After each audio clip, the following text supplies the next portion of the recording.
him since the day he was born to ask God to hold him in his palm, in his hand. And he's got room to hold that horse too. So I don't know what to say. I think Ray said it all. Ray did say it all. Kylie, you were okay crying before the race and the tears after the race because he just got it done for your brother. What you thinking right now, hon? Happy? Happy for her brother. Happy for the horse. The story is one of overcoming all odds, and Cody's wish for Cody Dorman did it again underneath the Twin Spires on Derby Day, Mike. He called it too. He called it. I don't know how he does it, but don't question it or try to figure it out, but he does it. Cody did say Cody's wish was going to win, Mike. Yeah. He did say that before. He did. A young man deserves to be right all the time. That horse just came by us here in the first turn, heading over to see Cody and everybody else in the winner's circle, and got the loudest cheer of the day by far here at Churchill Downs. In addition to the revelry, there are people very passionate about this sport and know it and know the story of Cody's wish going back to the Breeders' Cup in November, and know the impact that this horse has had on that young man and that family. And Mr. Dorman mentioned it. It's worth a moment here. Blessings and thanks to many people at Make-A-Wish who make these dreams, these moments happen for those who are suffering the toughest of times. Just see what one moment did, just one innocuous moment. It was a great jockey. Kentucky, when a foal comes over and meets a young kid. And the rest is one of the better stories we've ever been around. Sometimes it's hard to cheer when your face has tears rolling down, huh? But a lot of folks did all across the country here at Churchill Downs. Cody's wish. Cody's wish came true again.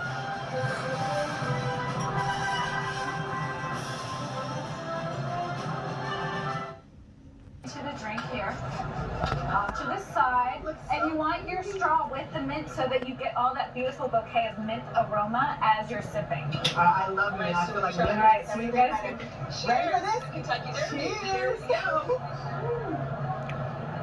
That tastes like $3,500. It tastes like thank you. Very awesome and wonderful. I'll be enjoying this now while we send it over to track announcer Travis Stone. Racing fans, please turn your attention to the Everyday Winners Circle and raise your glass to the 149th Kentucky Derby, presented by Woodford Reserve. Today we toast 149 years of Kentucky Derby tradition. The pageantry, the colors, the horses, and the world's finest bourbon, Woodford Reserve. This is the moment we share our Kentucky. And no matter where you are celebrating, from New York to Los Angeles, from Atlanta to London, today we are all Kentuckians. So please join Woodford Reserve in a toast to the best of Kentucky on Kentucky's best day. Cheers.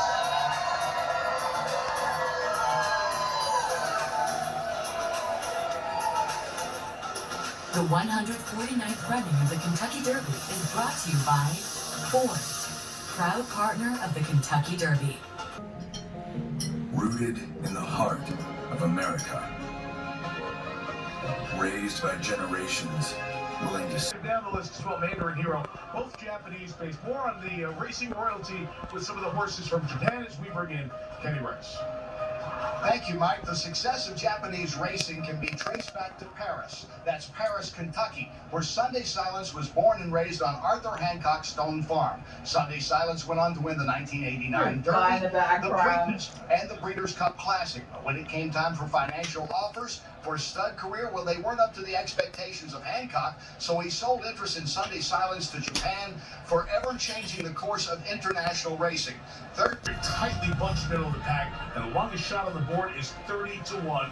Great uncertainty as we go into this Derby. More on the co-favorite, Tapper Trice, and his owner, as we go to Nick Luck.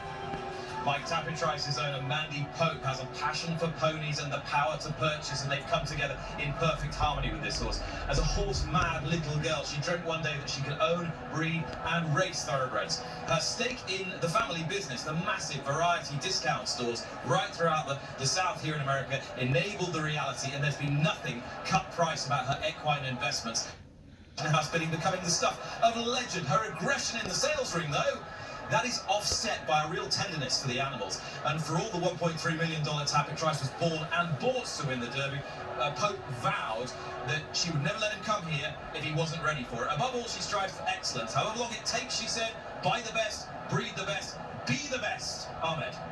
Nick, Angel of Empire is owned by longtime horseman Dennis Alaba, who might be more famous for his other hobby in collecting cars. Has a museum back in his home state of Iowa, has about 200 vintage cars worth in the millions. He's gotten them from all over the world. He has another hobby as well, Iowa State Cyclones athletics. He's got Cyclone Mischief in this field. And today, friend of the family, Iowa State head basketball coach for the men's team, TJ Otzelberger, is here as well. So Dennis is a man with many hobbies, many interests, but still missing one thing, that elusive Kentucky Derby victory. Kenny? Ahmed, thanks. Arlington Racetrack closed a couple of years ago when there's still raw nerves among race fans in Chicago, but the city of broad shoulders have hopes on the four legs of a horse that no one wanted to buy. A horse that is named for two 80-year-old Chicagoans that comes in here, two Phils that's getting a lot of notice. Phil Sagan only bred one horse. This is him. His buddy is Phil LaSala, who only has a rooting interest in the horse. Yeah, they couldn't sell the horse. They've gotten some interest in it lately, and they sold just a piece of it, but they wanted to make sure they kept it a Windy City horse. They got a good trainer from Arlington, they got a good jockey from Arlington, and they have based the horse at the only racetrack left in Chicago, Hawthorne. So today they will play my old Kentucky home when the horses come out on the track. By the end of the day, two Phils people are hoping they'll be playing Sweet Home Chicago, Mike. Those of you in Chicagoland at your Derby parties, a horse to root for, two Phils. Time now for the national anthem. Here's track announcer Travis Stone. Racing fans, please rise as Grammy Award-winning country music singer, songwriter, and Kentucky native Carly Pierce performs the national anthem. Oh, say, can you see by the dawn's early light what so proudly we hailed at the twilight's last gleaming, whose broad stripes and bright stars through the perilous fight o'er the ramparts we watched were so gallantly streaming, and the rockets' red glare, the bombs bursting in air, gave proof through the night that our flag was still there. Oh, say, does that star-spangled banner yet wave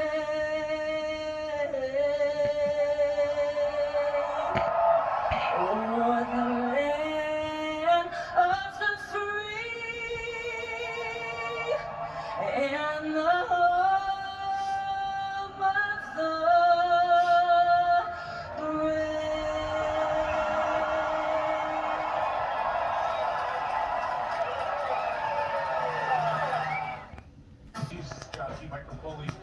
Is the owner. That's the trio that was involved with the morning line favorite here in Louisville, Forte. But if you are just joining us, there was a scene that we saw this morning around 9 o'clock here at Churchill when the trainer and owner found out their horse would be scratched for the Derby. The veterinarians from the Kentucky Horse Racing Commission had concerns about a bruised right front foot. You're going to see as the vet is examining, goes down by that foot, you'll see the horse wince when the vet gets down towards the foot, touches that spot right there, and that was part of the equation. A couple hours later, Rapoli Stables tweeted this: the emotion from Mike, hardest adversity often leads to the greatest moments. Keep fighting, keep going, never surrender, never give up. Toughest situations, building strong people and horses in the end. Apology to the horse. Mike Rapoli, kind enough to spend a few minutes with us, and speaking now with Brittany. The Kentucky Derby, the disappointing news earlier today that Forte was scratched, and we just shared your post. At the end, you said, "I'm so sorry, Forte," with a kiss to him. Why was that the sentiment you wanted to share?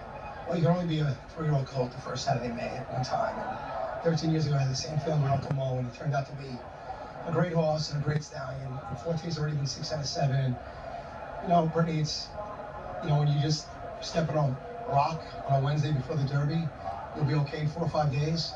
But unfortunately, we fell up a couple days short. And the timing, of course, we saw a visual of you and Todd speaking with the vets earlier this morning. How have the emotions gone today, obviously coming back to the track with other runners? You know, adversity builds greatness, and, you know, and friendships and relationships. You find out how close you are to people in tough times. And I've been with Tom since Wednesday when he stepped on this rock, and, you know, both of us haven't had more than 2 hours of sleep a night, and surrounded by my friends and my family who have been amazing. I feel so bad for Todd. I feel so bad for his barn. I feel so bad, you know, for Irad, who had the mammon. I feel so bad for the grooms, the exercise riders, and everybody. And I feel bad for my friends and my family. My mom's here, 78 years old. My dad's upstairs, 83. My brother, my childhood friends have supported me when we were playing basketball in the schoolyard. And it's a lot different now. And Maria's been great. Joy's been great. I even bought my pastor from Rhode Island. You've got everybody. Honestly, it didn't work. I'm gonna have to go to Bishop next time. You know, so. Well, the humor is still intact, no doubt about it. Well, we wish Forte a speedy recovery. Hope to see him possibly in the Preakness. But until then, best of luck with your runners. Thanks so much. Mike. Brittany, thank you. That is Mike from Queens. He still found a way to have a smile and a laugh. He's a very positive energy person that loves this game so much. So. His horse, but Todd Pletcher still has a couple of other horses in the Derby. Tapit Trice is one of the co-favorites. What have we learned about him on the road to Churchill Downs here? Arguably the most talented horse in the race, but he does have some habits that are going to make his job a little bit harder. And it starts with the starting gate. You go back to the Tampa Bay Derby, one of his prep races he won. He gets away slow. I mean, he has it every race he's ever run. And this is no difference here. So he spots the field a couple lengths. Now, even on the backside, his rider has to push up. This is extremely early in the race to be asking a horse to run this much, but he's not getting much response.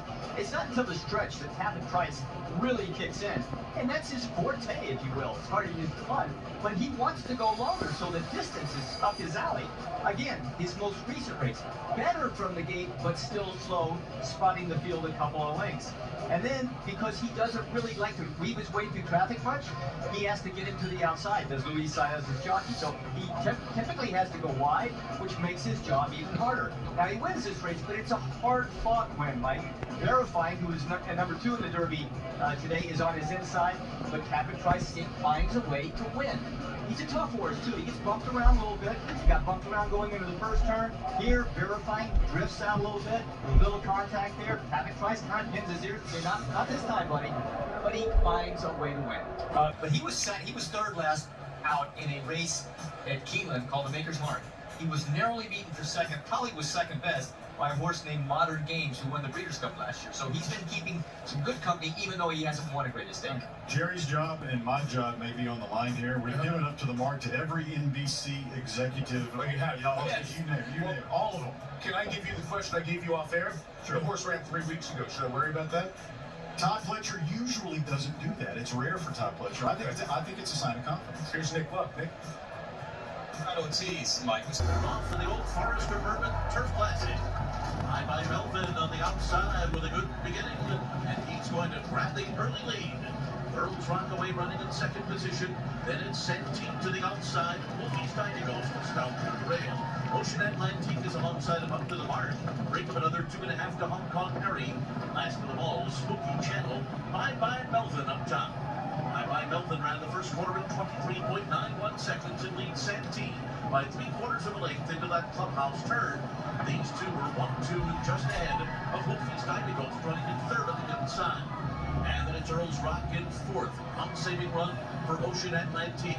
Up to the mark is next on the outside with 6.5 lengths to make up. Clear of Hong Kong Harry and Spooky Channel. Up the backstretch in 48.03. The pace has not been all that fast. Forefront running Bye Bye Melvin and Manny Franco. Santine, Tyler Gaffley pressing the issue on the outside. Wolfie's Tiny Ghost is down at the rail as they move for the far turn. Earl's Rock is in fourth. Ocean Atlantic up to the mark. Sixth on the outside. Yet to be let loose. He's 5 lengths off the lead as they make their way around the far turn. By Melvin, taken on by Santine now. They're right together. Earl's Rock sent up after them. And up to the mark is making his move. It's a wide one, but he's closing in at the top of the stretch. Santine up top. Here comes up to the mark in an ROTs. Making their move on the far outside. They have taken over the lead, but one furlong to run. From the back of the pack, Hong Kong Harry has moved up into second. Then it's Santine in third. But it is up to the mark, and he was up to the 10. Big time today. He won it by 4. Hong Kong Harry was second. Then a photos Cookie Channel for Ocean Atlantic. An up and down day for Mike Rapoli. This was enough.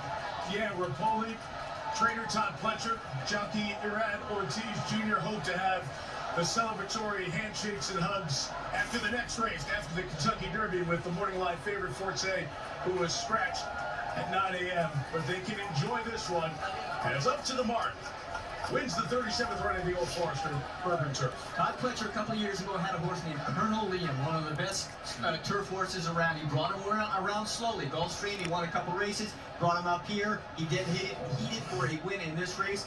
This is a horse reminds me of him, Up to the Mark.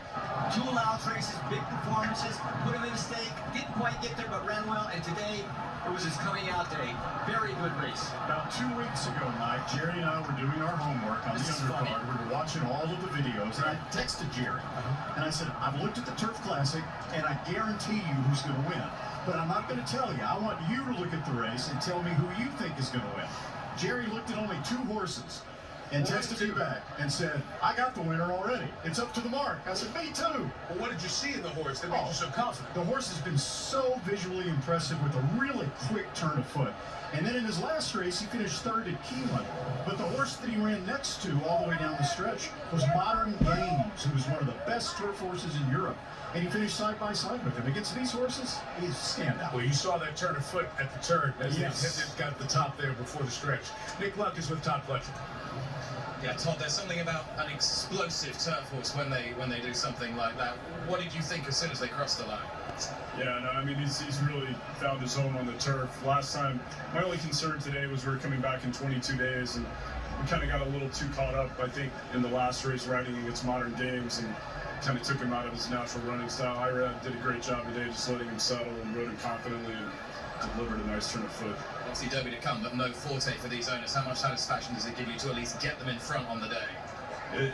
It's some form of a consolation prize, but obviously not why we were here. And the 2 remaining horses in good shape? Yes, ready to go. Best of luck. Thank you. Nick Luck just talked with Todd Pletcher. He said winning this race is some form of a consolation prize. Not the race you were looking for, but still nice to win anyway. This horse just seems to try every time. Yes, I do see his performance, and he touched the race a different horse. I think he got beat last time by Modern Games. They performed. Mother Garnette finished second, but they're a cute running horse. He's huge that they make a track record, a state record, and he just get beat by some nice horses, but he never gave up. He was running late. I thought, I think the Mother Garnette gonna fit him perfect, and he entered on the horse in the Mother Garnette. I think we was in the same page, and he wasn't run. You know, he was all about him today. It's a nice horse. You were right. Well done. Thank you. Right. Irad Ortiz has been on Up to the Mark every race but one. Will not be on Forte for the Derby, however, will be on Cyclone Mischief for the very first time in his career. Ortiz gets the win there. There's that big turn, around the turn, and as they head for home, they all got a look. Up to the Mark, pulling away with the Old Forester. Perfect turn. Ahead of Hong Kong Harry and Spooky Channel. Not the one Mike Rapoli wanted to win, but Mike from Queens, his wife, and his daughter Joya, a little bit of joy on this Derby Day 2023. Todd Pletcher gets the win as well. Will he get the win in the next one? The Derby's coming up.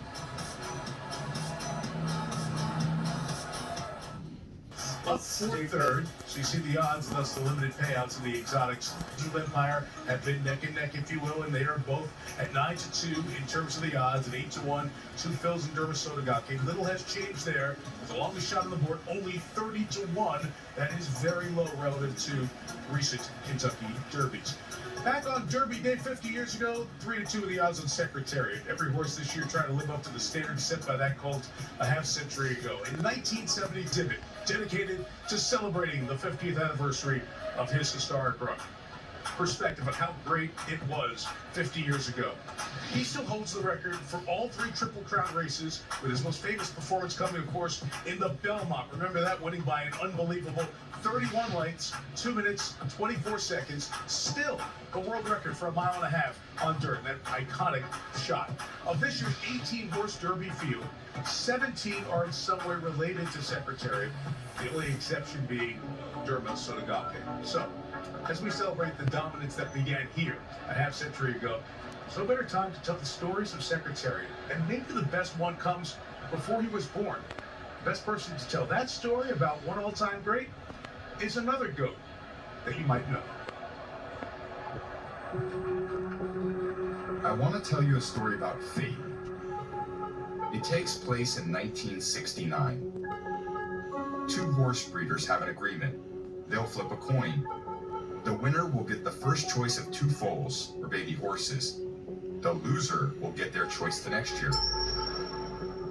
A woman named Penny, funny enough, is one of the owners. And she loses the coin toss. But a year later, 1970, only 1 foal is born. And that's how she ends up with a young horse by the name of Secretariat. I want to tell you another story about fate. It takes place about 30 years later. A kid you might recognize is sitting on the bench in New England, backing up one of the best quarterbacks in the league. So 3rd down and 10 now. Big play for the Patriots.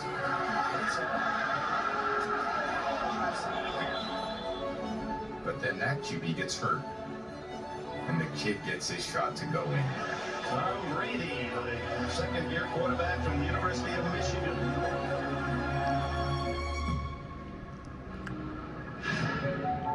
Now maybe Secretariat would have become Secretariat even if he had a different owner, a different trainer, a different jockey. And maybe I would have found my way into a lineup even if my good buddy Drew Bledsoe didn't get hurt that day on the field. But I do know the way it worked out for both of us felt a lot like fate. There are a lot of GOATs out there in history. I'll always be honored to have my name mentioned with the best to ever do it. But I think I speak for all of us when I say we all kind of look at him a little differently. Churchill Downs on this first Saturday of May. You might be laughing or wondering if I'm just putting you on. But I'm actually kind of serious, because when it comes to all time, Secretariat stands alone. 50 years later, his Kentucky Derby is still the fastest any horse has ever run. It ends the argument that simply. In the biggest race, he's the greatest ever. And the same goes for the rest of the Triple Crown too.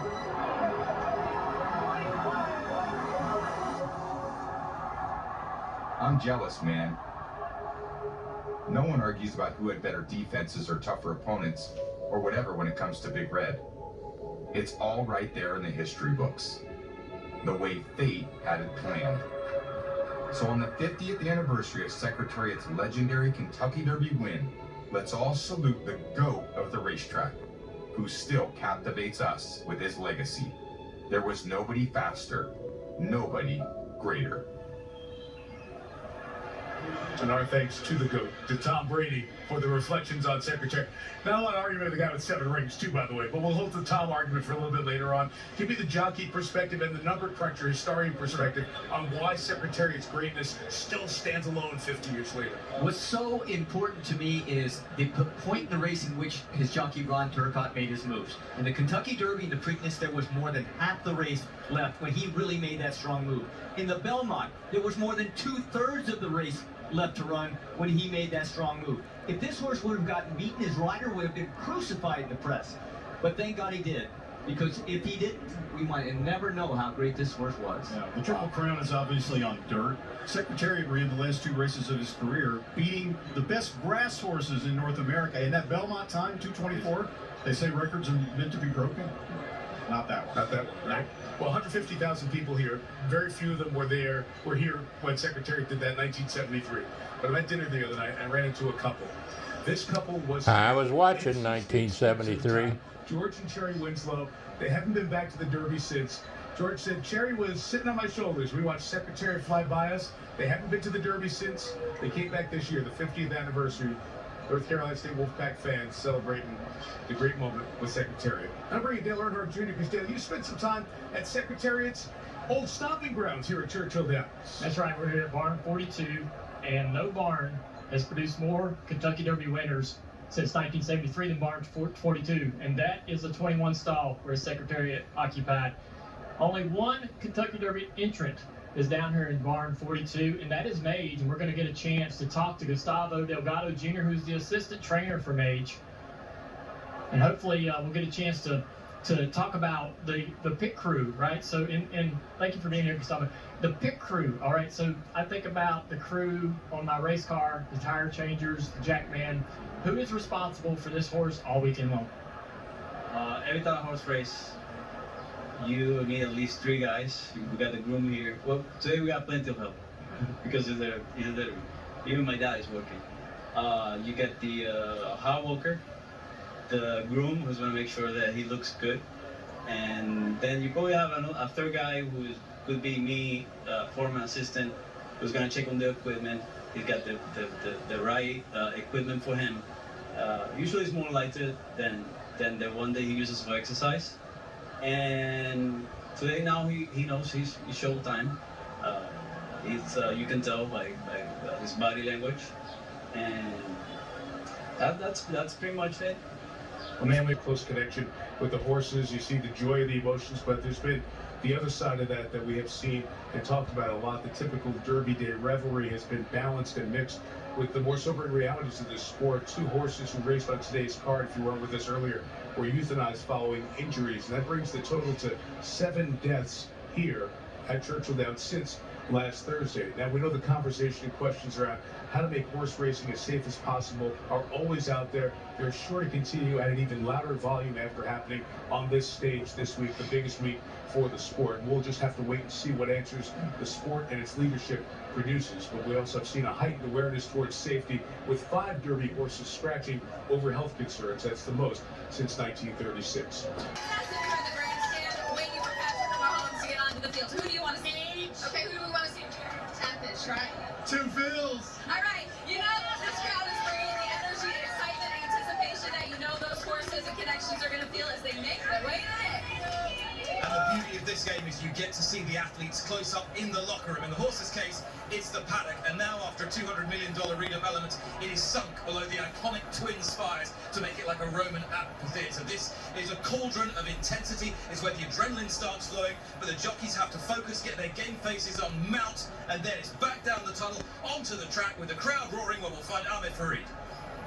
So, Nick, then they go to the starting gate, they run the race, and they finish right here at this invisible line. As far back as they've been keeping records at Churchill Downs, every Kentucky Derby has finished in this exact spot. 50 years ago, Secretariat. 8 years ago, American Pharoah. Last year, Rich Strike. Famously, in 1957, jockey Bill Shoemaker pulled up too soon, misjudged the finish line, and lost by a nose. Yes, it's by this much at this exact spot. They can turn a horse into a legend. Rebecca? Ahmed, thank you as I welcome you to the most valuable piece of real estate here at Churchill Downs. This is the winner's circle, and this lies empty every single day of the year except for Derby Day. Now, what happens is, and what has been happening since back in 1938, as soon as the winning horse has been confirmed, the connections to that horse make their way over here for ultimately what it's all about, the Kentucky Derby Trophy, held here by Sergeant Matt Brose. Now, this is some piece of hardware, by the way. This is 6 pounds of solid gold, and I'm told you won't find a solid gold trophy anywhere else in American sports. Now, it was first presented in 1924. Since then, just one one alteration to this trophy. You might be able to catch the horseshoe here on the front. That used to be facing downwards. But in 1999, the general consensus was that meant the luck was about to run out, so they flipped it, and every year since, this horseshoe at the front is facing skywards. The craftsmen who make this every year begin in the fall of the previous year, so it is ready for the first Saturday in May, and for in about 90 minutes time, Mike. Absolutely. No fingerprints on that trophy now, but that'll change in an hour or so. More from Louisville as we continue in just a moment. And there's no place like home, really. Cox actually grew up less than a half mile away from the track, He was just a good baby. often making the short walk with his dad to watch the races. Looks like he's about 4. He never really wanted to do anything else. This was when Brad was in John, kindergarten. there's one more left. Do you want They him was or not? having a derby party at school. And 9 months later, Not what we were expecting. there was no winner's circle, no roses, not quite the way Cox imagined it all those years ago. I felt like we'd been defeated. We ran well, but we didn't win. You know, you want to experience the thrill of victory. That's what it's all about. I wasn't satisfied, I can tell you that. I want to be the first trainer from Louisville to cross the wire first. No matter how he won, Cox's Derby victory made a bit of Louisville history. And the folks around here are proud of him for it. We're happy as heck, we really are. I remember him coming in here, and he would have his little cowboy hat on and his little boots. He was a dog, and he really hasn't changed it at all. He hasn't. Cox has shared his love of racing with his 3 sons. His middle one, Blake, is now his assistant trainer. Doing good, huh? Yeah, great. He's a great teacher. He's a great mentor. We'll butt heads here and there, but at the end of the day, we still love each other and still get the job done. So now Cox Racing is a family business. And with 4 horses in the field today, they have 4 chances for the kind of Derby victory Brad Cox always dreamed of. It's definitely the most meaningful race in the world to me. But honestly, I want to impress my kids. I want my kids to be proud of me. I'm hoping it's this year. Lots of folks visit Wagner's just about a half mile from here, where that Brad Cox, the little restaurant scene was. You go back there, this time crossing the line first might be an even bigger celebration. Why don't we take a look at his 4 horses a little bit closer? Randy, why don't you start with Angel of Empire? Yeah, look, Brad Cox has come so far that at the beginning of this year, he had probably 6 to 10 legitimate Derby horses, and Angel of Empire was kind of rated at the bottom of the list. But he got better and better and better, and finally, the Arkansas Derby in his last start, he put it all together, swooped the field, strong finishing kick to draw off and win by 4 1/4 lengths. And look at his closing times compared to Forte, who was the favorite until he had to drop out this morning. Forte won the Florida Derby, but the final furlong, 2 furlongs, and 3 furlongs of Angel of Empire, all decidedly faster than Forte, finished at Gulf Street Park. This is a true, legitimate contender, as the odds indicate. And a co-favorite at the moment, and then there is verified 15 to 1 at the moment. Yeah, and he was his #1 candidate the first year. He started the year with allowance win. Then he was a little bit disappointing in the Rebel, and his aha moment was his last out in the Bluegrass Stakes. You can see him well positioned here, and that's his asset. He's got enough early speed to get a good position as he did in that race. He made this move turning for home, and he tries to hold off Tapit Trice through the stretch. Gives it a valiant effort, doesn't quite have enough. The longer Tapit Trice goes, the better, but verifying his ability to get early position and his courage, which he's always shown in his races, is probably his strong suit. Real quick on the other horses, Hit Show is a longer shot. The thing to like about Hit Show is that right now Angel of Empire is 9 to 2, Hit Show is 24 to 1, and Cox legitimately, it's not just trainer talk, has trouble separating the two as far as their chances to win the Derby. Jason's Road? Yeah, he's probably just in there to ensure an early pace. Brad Cox has said his best chance is to get on the lead and run scared. Well, that's probably what you're finding. So there are the 4 Cox horses, and one of them's a co-favorite. We're 2 decades, the 80s and 90s without a favorite. I'll bring Steve Kornacki and a little perspective on what we're looking at as we go into this Derby. Steve? Yeah, well, Mike, we had that scratch with Forte, the morning line favorite. It developed into quite a race today. Who is going to be the favorite in this Kentucky Derby? Is it going to be Todd Pletcher's Tapit Trice? Is it going to be Brad Cox's Angel of Empire? I just checked a minute ago, and right now there's more than $36 million in the win pool in this race. And the total difference in terms of money bet on Angel of Empire and Tapit Trice is just $83,000. There is $83,000 more on Angel of Empire than Tapit Trice. That's why they're listed as co-favorites. It's razor thin, and I can tell you it's about to change. And this is important for every bettor out there, because this is the way this game works. Pari-mutuel wagering. And right behind me, that gentleman at the betting window, his name is Jim McInvale. You probably know him as Mattress Mac. He makes big bets at events like this. It's a promotion for his furniture company, but again, it also affects the odds because he wants to set the favorite in this race. He is about to bet $1.2 million on Angel of Empire. And so that is, with a difference like that, going to solidify Angel of Empire as the favorite. You can look any minute now for these two co-favorite flags to disappear. Angel of Empire, you're seeing it right now. Angel of Empire is down to 4-1. That money's starting to come in.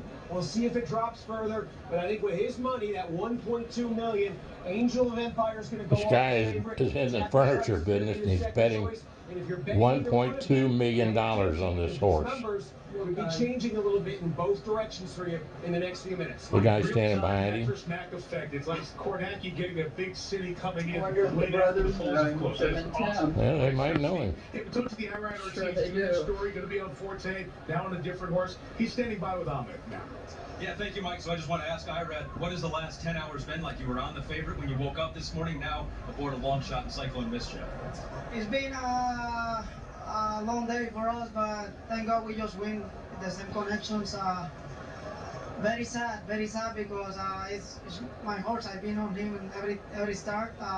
He win last couple of races. Was very exciting to ride him today on the Derby, the biggest race in the world, in the industry, and just sad. But God's plan, so we can blame on God's plans, and hopefully the horse stay healthy and he come back stronger. So you've never ridden Cyclone Mischief before. What have you learned about him over the last half a day? He's a nice horse. He just got beat by Forte last start by 4 lengths maybe. It was a great effort. He has some speed. He had good pose. So we'll see when the gates open. Hopefully he stay close and he can get the job done. Thanks, Irad. Thank you. Mike, yeah, last 2 races. He's been in the race with Forte, but Irad didn't have a good view of Cyclone Mischief because Cyclone Mischief finished 3rd both times. So Ortiz was on Forte winning those races. So in the Jot's room, the barns, all around Churchill Downs, the anticipation builds to start to bring the horses over here as we can get closer to the Kentucky Derby.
Inside, 7-2 is shown ahead of Tapit Trice as the favorite, followed by Dermisotogami. 2 fills look down the race. About half the field is less than 20-1. The longest shot on the board, Jason's Ruben King Russell at 30-1. The walkover begins from the barns over to the Twin Spires. And let's check in with the human connection, starting with Kenny Rice. All right, thank you. Olivia has joined us, the wife of Brad Cox is with me. He's got 4 in this, including Angel of Empire. How does everybody shape up? So far, so good. They've all handled the bridling, bathing process in order. They've walked over here to the chute and ready to get to the paddock and to tackle these horses. The verifying is going to be on the inside, coming off a nice second last time in the blue race. What about him? Listen, he's training fantastic. He's trained very, very well since the bluegrass. 2 great works here. Tyler Gaffney was on board for both. Super high on him based off that and just what he did in the bluegrass. He's got to step forward. I think if he does, he's going to be right there. How you feeling about this day? You get a little jittery. What's the feeling like? A little bit. I've been at the order for the last few hours, anticipating the walk here.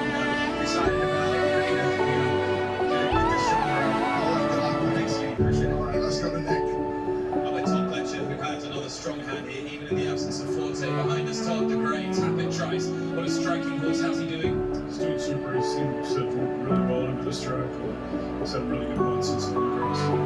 And behind him, we'll see King's Barnes. Your two horses are one in front of the other here. How closely do you rate King's Barnes to Tapit Trice? Well, it's just excellent this season. That's our biggest concern. He's 3 for 3. He did win well in 3/16 with help. I'm just hoping that he has enough experience. This is far from your first rodeo. You've done this countless times, but just describe how special this feeling is, walking across with these talented thoroughbreds in front of this huge crowd. Yeah, it's an intense environment. It's a great field. It's well submitted. It's really game. It's not going to stop you being cool-headed. Good luck. Thank you. Ready?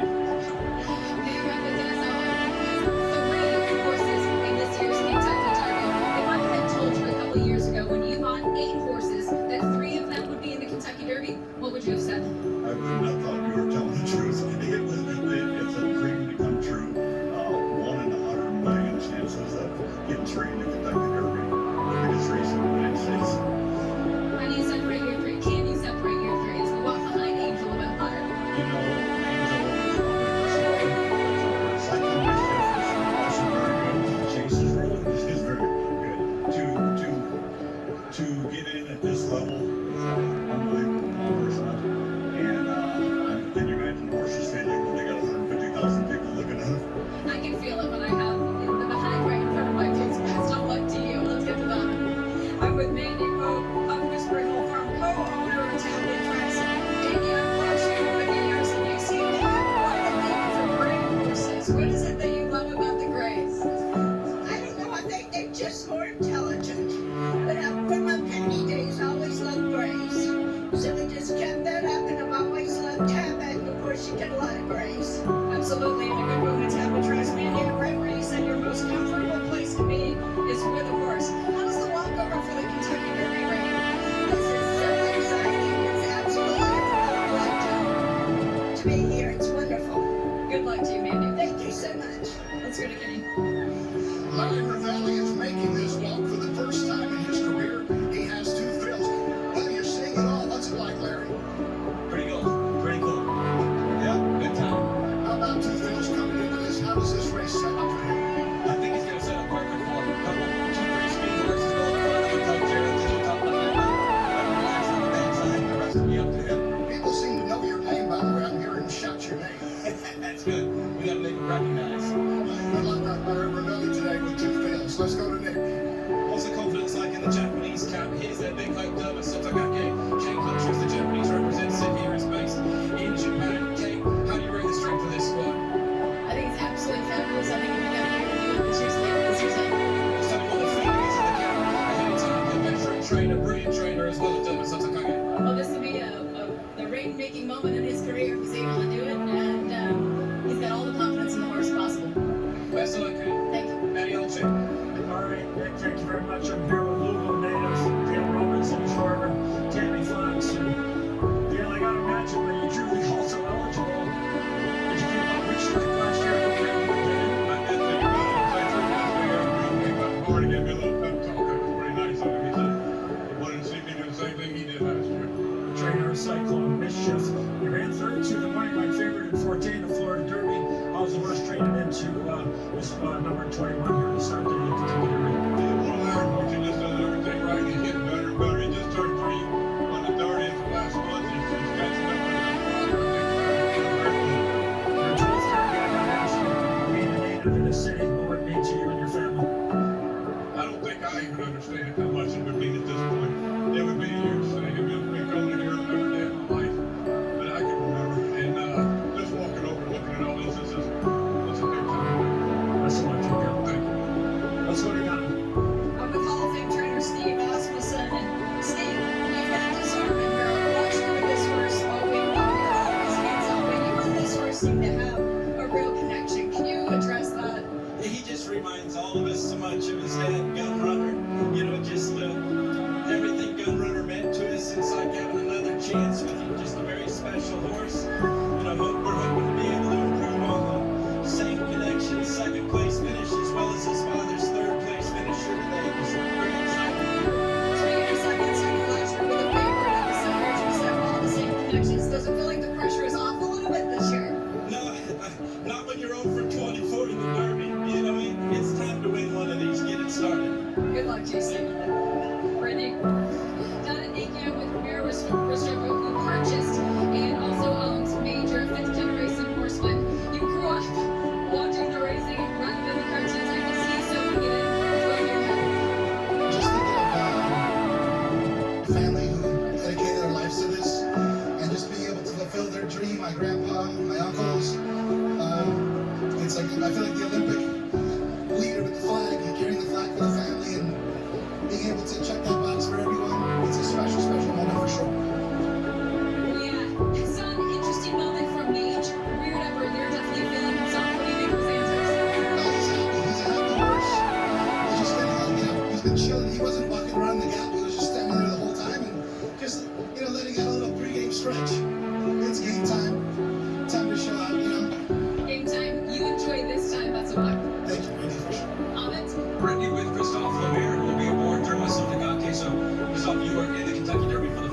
course, different race.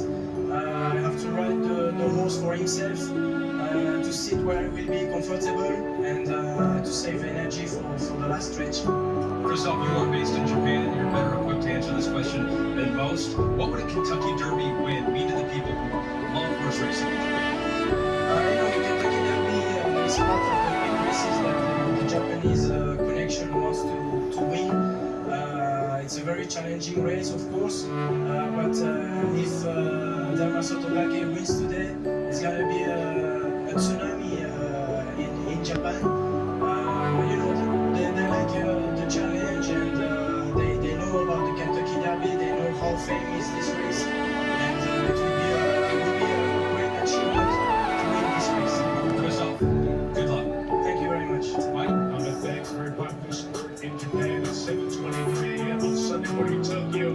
They're getting up. They watch the horses walk over. They'll head into the 18 jockeys. 400 won the Derby before. They'll be repeat 401.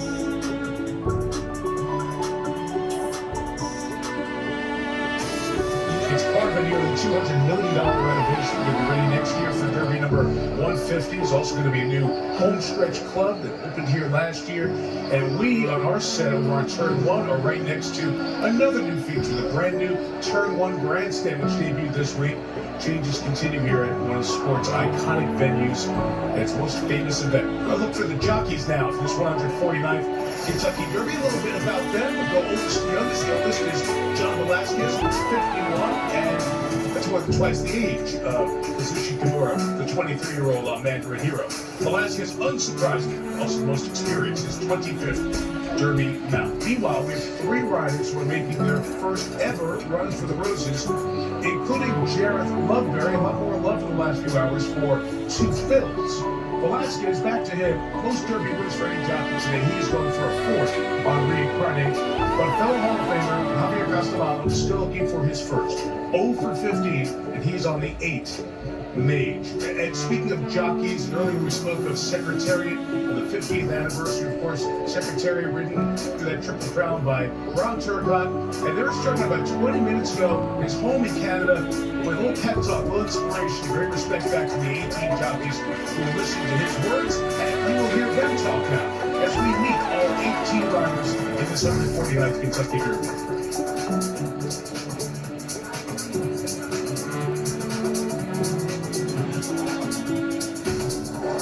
Franco, 8 show. Tyler Gaffleon, verified. Jareth Loveberry, 2 fills. James Green, confidence game. Luis Saez, topic right. Jose Ortiz, team small. John Velasquez, reincarnate. Javier Castellano, mage. Joel Rosario, disarm. Florent Joux, Jesse's Road. Brian Hernandez, present. Daniel Hart, Angel Blackfire. Gerardo Corrales, Race Game. Christophe Lebert, Damaso Tobake. Junior Alvarado, Rocket Camp. Aira Ortiz, Cycle Mission. Kazushi Kimura, Rafael Bejarano, Kim Russell. No game race to James Grant. He's interacting with the fans there. He used to walk across the porch and down to the paddock with big construction. They walk down the stairs and now come over to this paddock area that will look even different next year. So the odds, let me take another peek at those as they have been ever changing. The late money coming in on Angel of Empire, knocking Angel of Empire a full notch ahead of Tapper Trice, the clear number 2 choice. The Minnesota knocking 2 fills, followed by King's Farms verifying reincarnate, both there at 14-1, a good value with Mage at 16-1. A reminder of what they're racing for in addition to the history, the trophy, and everything that comes with winning the Derby and being a forever horse. Also some money, $3 million purse, $1.86 million to the winner you see, 1st through 5th. So, as the jockeys come over to the paddock, they'll start to connect with the human connections and the trainers and the owners and the Todd Fletcher down there. That mix of emotion on Todd's poker face. He never shows a ton of emotion. Was going to be set to give a leg up to 3 different jockeys there, but last instructions here with 2 jockeys going, including King's Barnes in shot there with Jose Ortiz, the 6. Tapper Trice is that 2nd choice, the 5. Then the Brad Cox story, I told you, grew up just a few blocks from here and walked from his house where he grew up to Churchill Downs. Last instructions here, Manny Franco, one of the 4 jockeys that he will be sending out. Manny's going to be on the rail on the one hit show, so a busy few minutes for Brad Cox as he walks through the field. Then this Dermot Sonogake story and what it would be in Japan and for international racing as well. Japan has seen so many horses in so many different parts of the world have success. This is an industry that has been really built and influenced by Sunday Silence and the breeding of that former American champion over in Japan. And now in Japan take one of the big American races. And then you have the 3 horses that are in the Rich Strike group. We thought maybe one of the horses in at the last minute would have that Rich Strike element and feel, but there are 3 of them. The Cyclone Mischief, Mandarin Hero, the other horse from Japan there, the 22, and King Russell, the 23. Those 3 horses were not in the field on Thursday. They'll be in the winner's circle 48 hours later. Better get the riders up. Jockeys are going to get the horses. Patrick Mahomes is going to give them the command to do such. That's what I'm going to happen right there, right after this.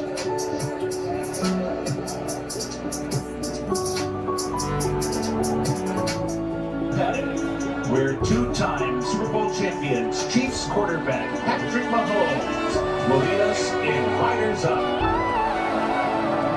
Ladies and gentlemen, the city of Louisville, Commonwealth of Kentucky, and sports fans worldwide have been waiting for this moment. Riders Up!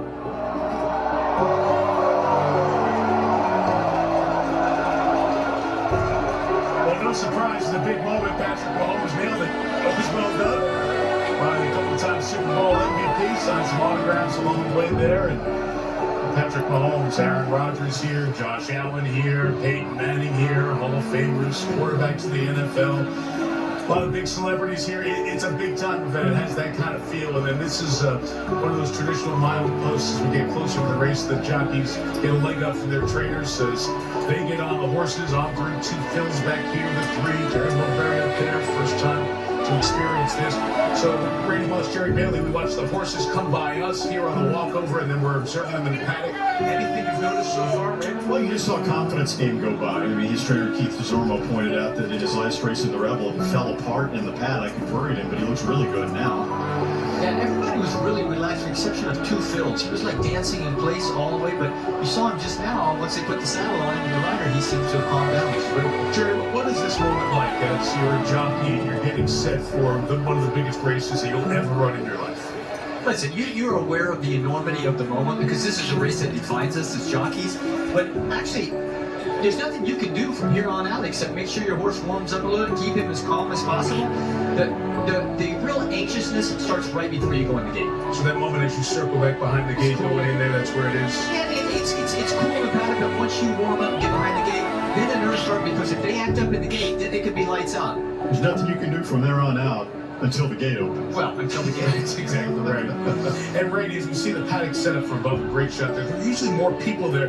The expansion of the paddock, it's beautiful, but it also doesn't have that same energy with so many people right around the horse. Yeah, it was more of a confined space in the old paddock. It was elbow to elbow. A little more breathing room out there now in the new paddock. It's all part of the construction, and the construction work gets going tomorrow morning as they work towards Derby 150, but Derby 149 in the moment as the horses walk up the tunnel here after circling in the paddock and out to the Twin Spires. It's when the excitement starts to build. The excitement starts to build in the crowd right now, and Steve Bowman does his work.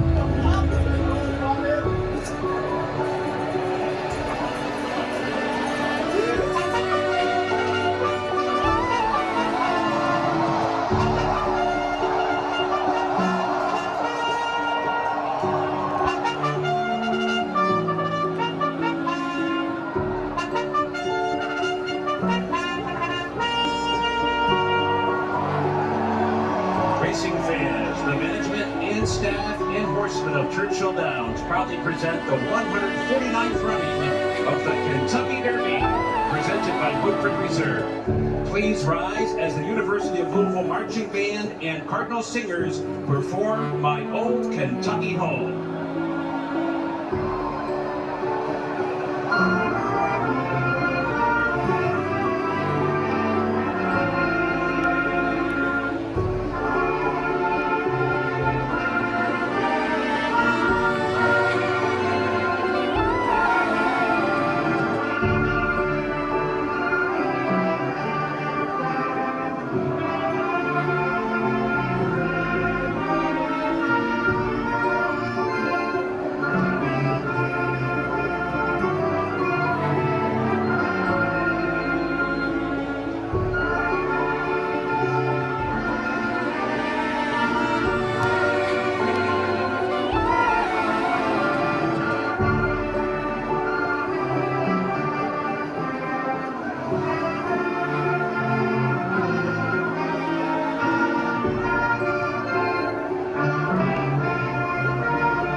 149th Kentucky Derby, starting with the one-hit show. 3 wins and 5 starts. Ran its prep races in New York. The owner's first time in the Derby since their horse, Maximum Security, was disqualified in 2019.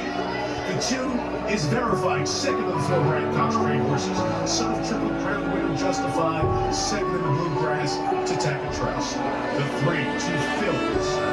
Named for breeder and family friend, both named Phil, representing the struggling horse racing industry of Chicago. It's the first Derby for the human connections listed there. Brady, the 4, Confidence Game. The long shot winner of the Rebel Stakes February 25th, but that was his last start. No horse has won the Derby off a 10-week layoff in more than a century. Jerry, the 5, is Tappet Trice. He's won 4 races in a row, all with slow starts. He needs to avoid that slow start, and if he can, Jockey News Sias has to avoid an extremely wide trip. It's the 2nd Trice. The 6 is King's Barn. That's in the golf course and the village right next to St. Andrews in Scotland. The horses won all 3 of the starts, including the Louisiana Derby. The 7 is Reincarnate. John Velasquez, the jockey, has won 3 Kentucky Derbies. This is the horse transferred from Bob Baffert to Tim Yakteen, 3rd in the Arkansas Derby last start. The 8, Mage. Finished 2nd in the Florida Derby with a slow start, so he's got to get that better. He's got a great closing kick, but it needs to be timed to perfection. The 9, Skinner, the 10, Practical to Scratch. We go next to the 11, that's Disarm, the jockey, trainer, and owner, who last year had the favorite Epicenter, who finished 2nd this year at Disarm, just 1 win and 5 starts. The 12 is Jason's Room. Expected to show some speed as the co-longest shot on the board at 32-1. The first of 3 Derby entrants for co-owner Dennis Alton.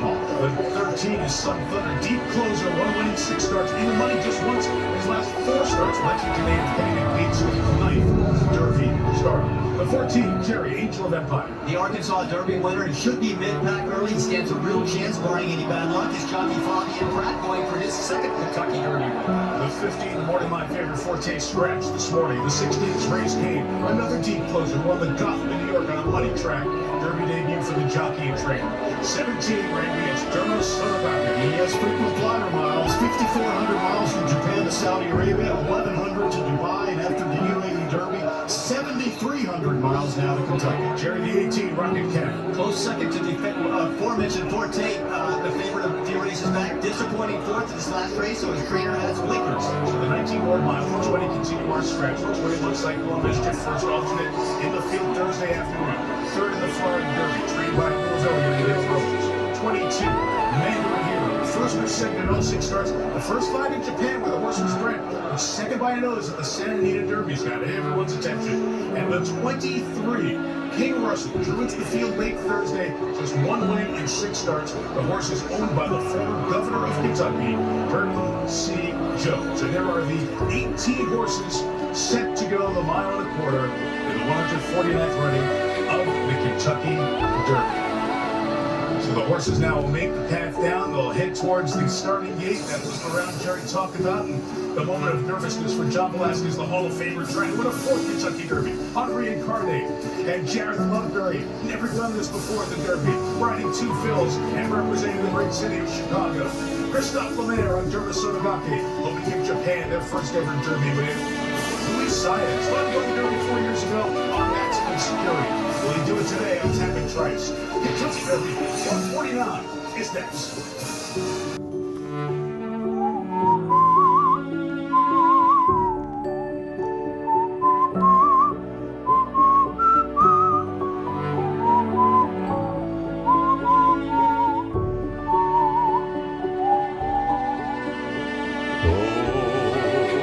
The sun shines bright on my old Kentucky home. 'Tis summer, the children at play. The corn tops ripe and the meadows are in bloom, and the birds make music all the day. Oh, the children roll on the little cabin floor, all merry, all happy and bright. By and by hard times comes a knocking at the door, then my old Kentucky home says goodbye. Weep no more, my lady, oh, weep no more today. one song for my old Kentucky home, for my old Kentucky home, far away, for my old Kentucky home, far away.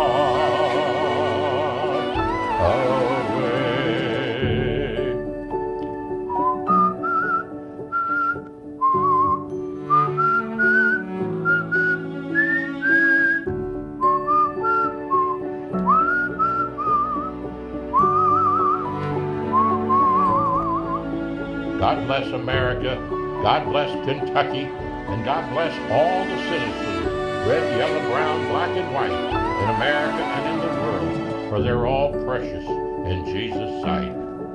Go Kentucky Derby. Amen.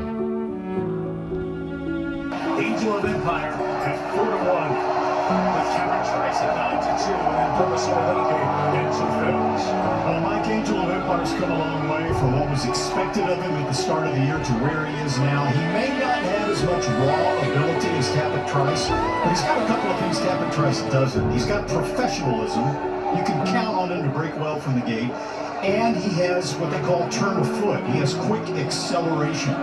Maybe those two factors will work to his advantage here. He's the favorite, a half chip back now at 9-2, Tappet Trice. It's hard to believe this, but he's still learning as he gets to the Kentucky Derby. He's putting his things together. He's got to get better leaving the gate. If he can get outside, somewhere down the backside, I think his jockey Luis Sayas will take that. I think if he's only 4 wide or going around that final turn, that's a victory for him, and it gives him a good chance to win. The third choice, Randy, so much on Dermis Sonagaki in the lead up here. What are you watching for when the gates open? He looks like he has good energy. All that travel is obviously a disadvantage, but he's looked good physically. He's trained well here at Churchill Downs. He won't set the pace in this race, or he shouldn't like he did in the UAE Derby, but you can expect Christopher Mayer to ride him forwardly, and he should be close up. Jerry, I want to jump out of order from the odds because you have something you like about verifying another Brian Cox trained horse. Yeah, he's so handy. I mean, he's got enough speed from the gate. He could be on the lead, but I'm sure his jockey Tyler Gaffney won't choose to do that. So he'll get a forward position, determine the pace.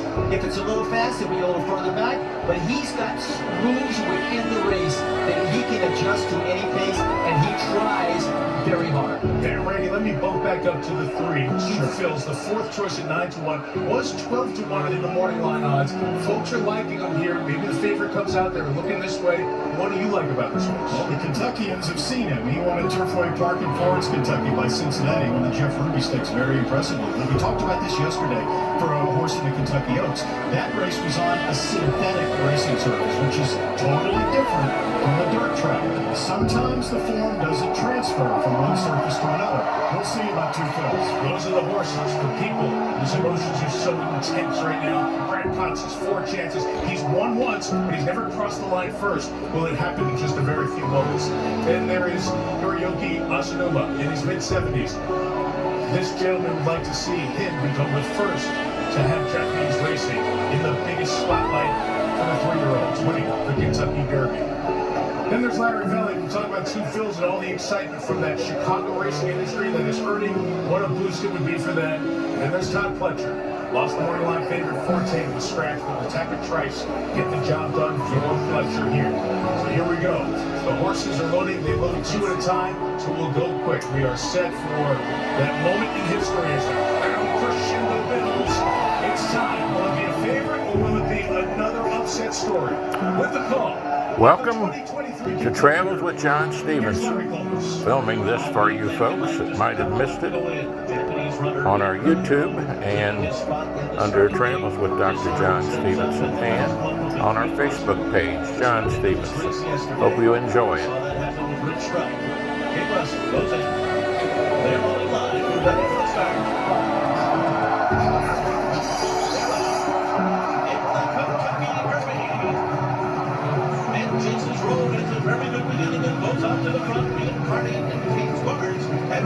Verifying will join them from the inside, so it's each forward early on. Confidence gained in 2 fills, drafting in behind them.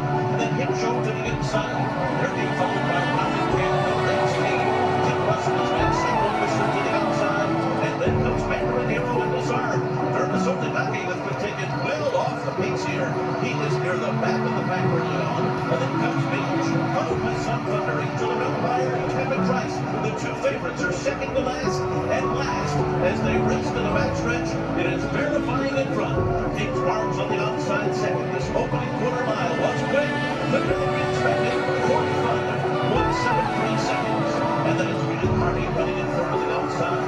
Two Phil's falls in fourth. Confidence gain fifth. Hit Show is sixth. He's racing 6 lengths off the lead. Breaking another two to Rocket Can. And then Reed's Kane to the inside. His arm is next. Anger and Hero has 9 lengths to make up. And fellow Japanese runner Dermasoka Gaki has Ultra on his inside.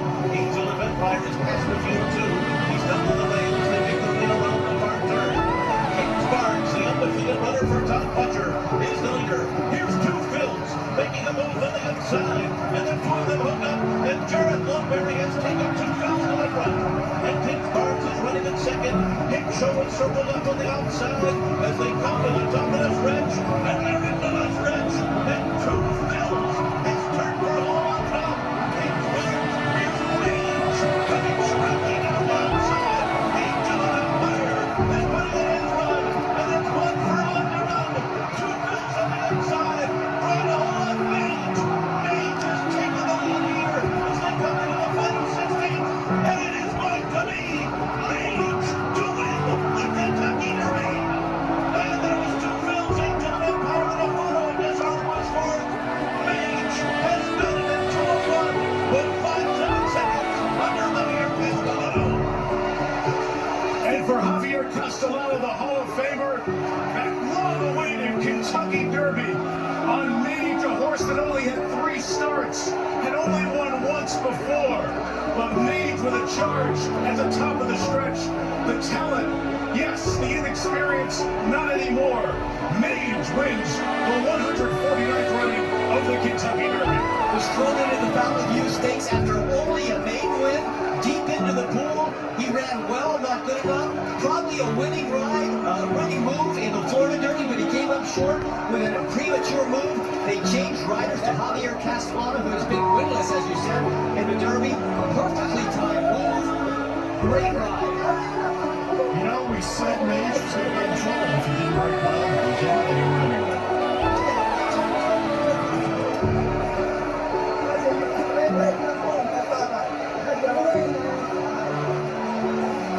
Just listening as Junior Alvarado went over to congratulate Javier Castellano, both of them from Venezuela. So his fellow countrymen, Castellano looked up to by so many. And this is one of those feel-good moments for the guys in the judge room. The respect they have for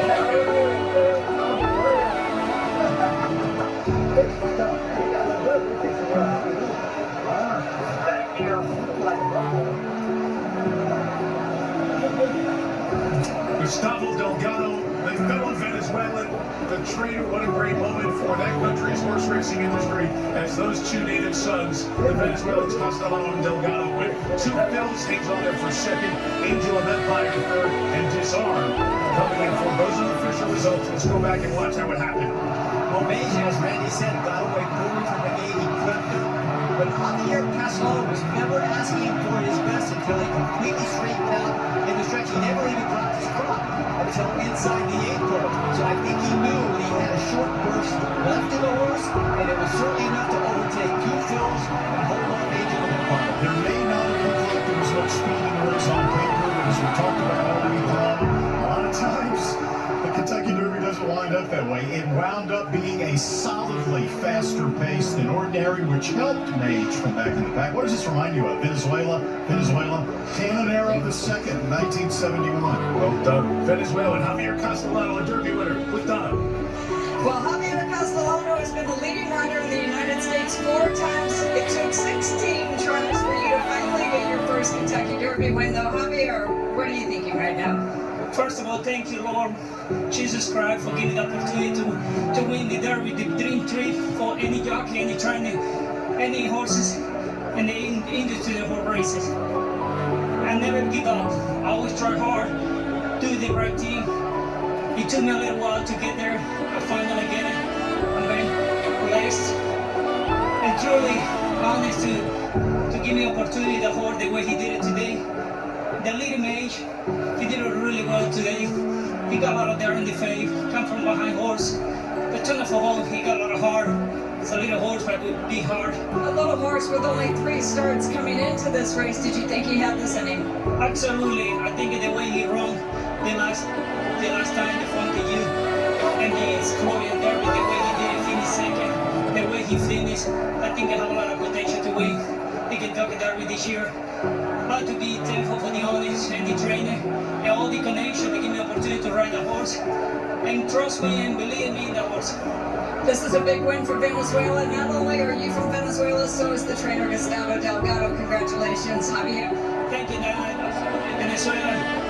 Saludos, Venezuela. Gracias, Venezuela. Lo quiero mucho. Let's go to Brittany.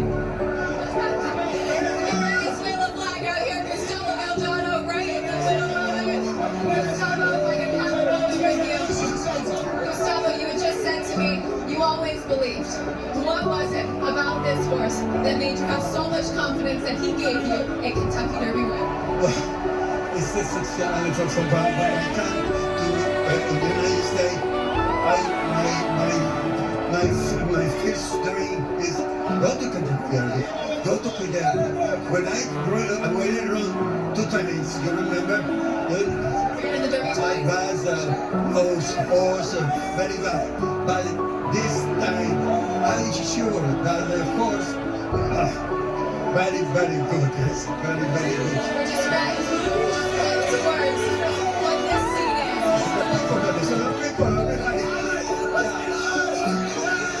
Your son Gustavo got a very big. Excited, aren't they? My son is the best because he bought the horse. It's not safe. My assistant trainer is my brother. I think he is the best. What does this mean for Venezuela? Oh, Venezuela people Congratulations. Mike, Nick. We're walking up the stairs here with members of the Commonwealth Syndicate. Chase, Chamberlain, and the jockeys here. Just, you've got to introduce yourself to me, man. I don't know you. I am from the Birds University, and I'm with Commonwealth, and I'm just like, I can't tell you what this moment means. He's just such a wonderful horse. Chase is just such a wonderful guy, and I'm just so excited. Thank you so much. Just been hoisted aloft by some of the jockeys from senior figures right up towards the cupola. How does that feel? Celebrations that I've got a fantastic ride. I mean, I played today, but I've got the ride of a lifetime. You surely have. Congratulations and Chase Chamberlain for you to put all these people together. 391 owners sharing a Kentucky Derby success. Just tell us what that means. Nick, we lost one of my best friends and one of the shareholders 2 weeks ago at 38 to breast cancer. And this ride is for Rebecca Bestie and Stuart Bestie. The dream is alive. This is what horse racing is all about. It's the only animal in the world that can take 1 million people for a ride all at once, or in our case, 382. Wow, well done, Chase. Mike Tirico, this Kentucky Derby is touching so many hearts. It really is, Nick. Let me go backwards here to explain some of what you heard in that emotion. Commonwealth, 382 owners. They offer fans chances to buy a stake in a racehorse for as little as $50. So it's a lot of people along for the ride, a lot of happy folks, and as big a winner's circle scene as we've ever seen. We talked about the Venezuelan connection with the jockey and the trainer Delgado and Castellano.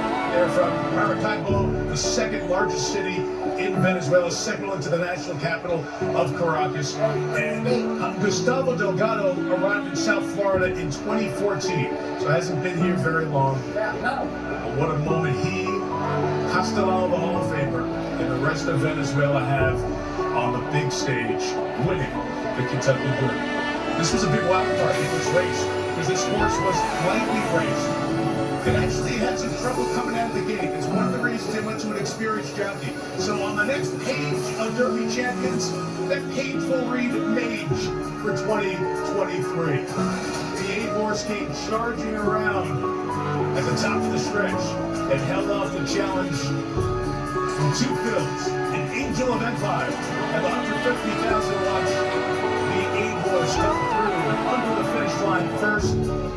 The Delgado story, we heard from his son earlier, speaking to Dale Earnhardt Jr., father and son in the bars before the sun comes up, working together in the third Derby opportunity for Gustavo Delgado, and they will take home the Kentucky Derby title. And Javier Castellano, the Hall of Famer, had the most Derby mounts without a win among active jockeys, but that ends at 15, as in his 16th drive. He pilots Mage first across the line, and all the ownership connections have a moment to remember. And as you saw, all the joy of the other jockeys, Javier Castellano, without a Derby no more, the champion in 2023. Beautiful. Just the horse's fourth race, and won one, placed once, and now has a second win that will be talked about forever. 2:01, 57 hundredths of a second is the time, as Mage, a 15-to-1 shot for a joyous Javier Castellano, wins the Kentucky Derby. Here are the payouts. It's official. Mage the winner, $32.42, $14.58, and $9 and change. To show. 2 fills a second, $10.44 and $6.52.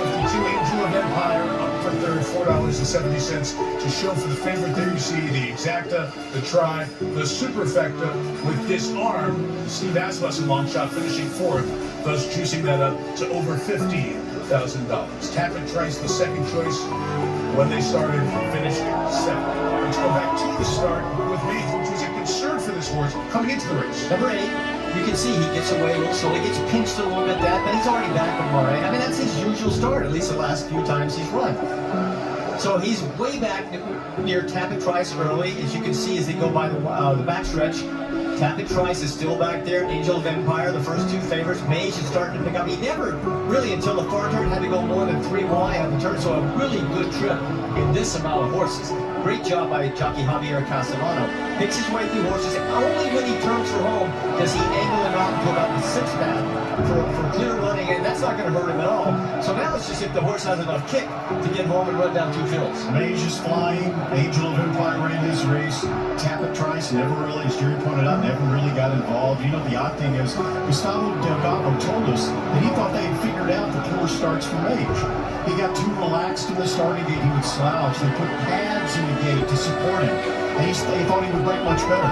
He didn't break any better, and it helped him because of how fast the early pace was. And Delgado telling us that a couple days ago we were back in his barn. And remember, that's the barn where Secretariat was. This Dale Earnhardt Jr. showed us earlier. Barn 42, the only Kentucky Derby horse, according to Earnhardt, that's stabled in 42 this year on the 50th anniversary of Secretariat. Sometimes those things work out, don't they? Made with a tremendous run to win the Kentucky Derby. And I do love the whole concept of Commonwealth. Try to get people involved in horse racing by, hey, put a little in, because this is a sport for millionaires, because you can lose so much money in horse ownership. So this opportunity has a lot of people along for the ride of a lifetime. And the last Venezuela horse, Canonero II, it was such a raucous event, not only in the Kentucky Derby, but then in the Preakness and then in the Belmont. Venezuela just supported that horse so much. There were flags waved in the grandstand. This could be really, really cool. The winner of the Kentucky Derby earned $247,000 before, and a big hug for Gustavo Delgado, the winning trainer of Mage.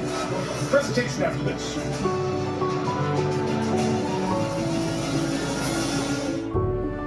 Showed you there's Pit Show, Tappet Trice finishing 7th, down to Rocky 10. So Thunder was 11th, Angry Hero, wonder where he was going to end up. He ends up 12th, and then the question is with all these, how many of these horses will we see again? Four cheer the winner's circle. We have the CEO of Churchill Downs, Bill Stanton, just in the back there, and we have the Kentucky Governor Annie Bashir here, who's going to make the presentation. Annie? Today, we welcome the entire world to the Commonwealth of Kentucky, where we have the fastest horses, the best bourbon, a booming economy with record job growth, and the lowest unemployment rate in our history. Team Kentucky is winning, and today, the Mage team is winning too. I want to congratulate the jockey Javier Castellano and both trainer and owner Gustavo Delgado Jr. Congratulations on winning the Kentucky Derby.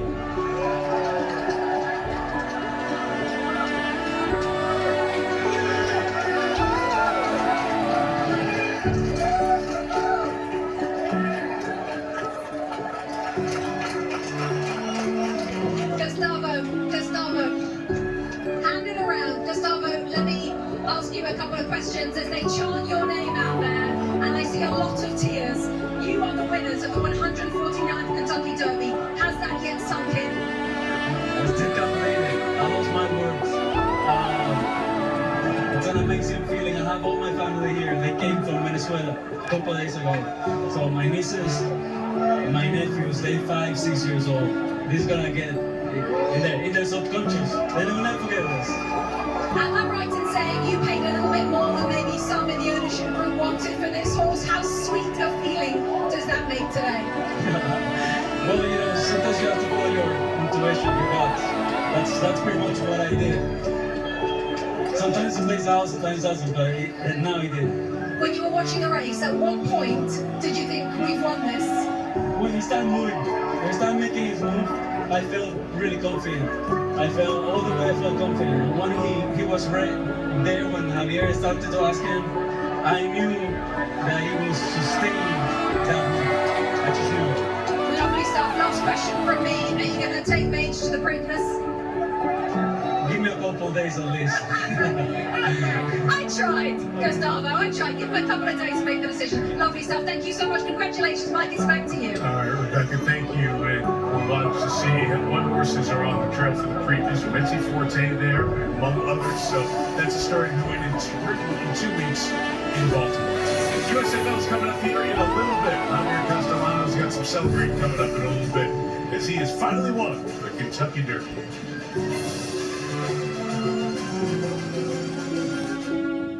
And the vets say he's okay. We could see the horse that was going to be the Derby favorite. Chad Brown has a horse in Blazing Sevens he's been hanging on to. Skip the Derby, pointing towards the Preakness. A recipe and a formula that worked for him. But this day is Venezuela's day to celebrate their moment in the spotlight. And Commonwealth Racing as well, all the people who are part of this. So we look forward to the Preakness in 2 weeks on NBC for the second leg of horse racing's Triple Crown. It's like a soccer match. Why not? With Randy Moss and Jerry Bailey? Absolutely not. Mike Tirico, thanks so much for joining us. The USFL is next. We go to downtown Detroit, and Jack Collinsworth has the call. Enjoy.